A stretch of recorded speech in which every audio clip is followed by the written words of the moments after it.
Hi everyone, one concept in 1 minute में आपका हार्दिक स्वागत है। आपके सामने ये एक मैथ्स का क्वेश्चन है। आप चाहें तो खुद से पहले ट्राई करके देख सकते हैं, अदरवाइज मैं आपको एक कॉन्सेप्ट बताऊंगा, आप प्यार से और आराम से ध्यान से समझना। Rakesh covers the distance in 8 hours and Monu covers the same distance in 4 hours. Speed of Monu is 10 kilometre per hour more than the speed of Rakesh, then which of the following statements are correct.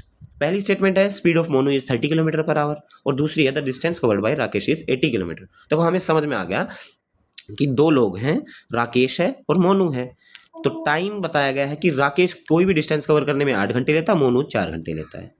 अब distance क्या होता है? Speed into time. अगर ये same होगा, distance same होगा, तो speed is inversely proportional to time. तो यही चीज मैं यहां करने वाला हूं। स्पीड 4 हो जाएगी राकेश की, 8 हो जाएगी मोनू की।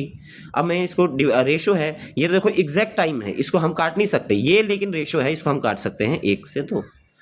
अब बताया गया है कि जो मोनू की स्पीड है वो ज्यादा है। कितनी ज्यादा है? 10 किलोमीटर पर आवर। और यहां पे डिफरेंस कितने का है? 1 का। तो 1 की वैल्यू कितनी आ गई? 10। और हमें निकालना किसका है? स्पीड ऑफ मोनू बतानी है। तो स्पीड ऑफ मोनू क्या है? 2। तो 2 हो गया 20। लेकिन हमें बताया गया है स्टेटमेंट में कि 30 किलोमीटर पर आवर होनी चाहिए, 30 होनी चाहिए, लेकिन यहाँ तो 20 है, तो इट मीन्स ये वाली स्टेटमेंट गलत।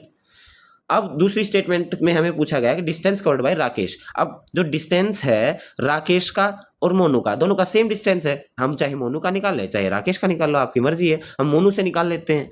मोनू की स्पीड आ गई 20 और टाइम ले रहा वो 4 घंटे, तो 20 गुना 4 80 किलोमीटर।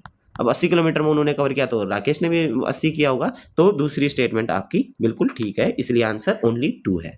ठीक है, आई होप आपको ये कॉन्सेप्ट समझ में आया होगा। Thank you very much.